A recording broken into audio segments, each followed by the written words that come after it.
Hi అబ్బా! అందరెలా ఉన్నారు? Super ఉన్నారులే. ఇది నిన్నటి వీడియోనే. ఇది నిన్న కూరగాయలు ఎట్లెట్లనో మా ఆయన అటు నుంచి మార్కెట్ నుంచి వస్తుంటే కూరగాయలు కనిపించినాయంట. బెండకాయలు ఎవరైనా గిన్ని కాలం పట్టుకొస్తారా అండి? చెప్పండి. మా ఆయన చూడు 2 కిలోలకి ఎక్కువనే ఉన్నాయి. కిలో రూ. 40 అన్నాడంట. ఇవన్నీ ఎంతకి ఇస్తావా అని చెప్పిండంట. ఇంక రూ. 80 ఇస్తా అన్నాడంట. సరే అని ఇచ్చేసిండంట.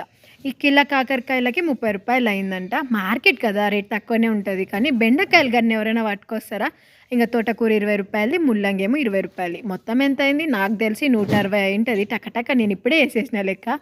ఇంకేమంటారు, మొలకెత్తిన పెసర ఇత్తులు ఉంటాయి కదా, ఏమంటారు వాటిని, పెసరపప్పువి మొలకెత్తినాయి.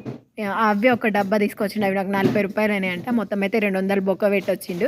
బొక్కేందక్క, కడుపుకు తింటారు కదా. అవును మరి తింటాం. అయితే ఆ బొక్కనే ఈరోజు కూరగాయలు ఉన్నాక తెచ్చిండు కదా. అవును, కానీ మీరు ఒక లైక్ చేయండి అబ్బా, సబ్స్క్రైబ్ చేసుకోండి.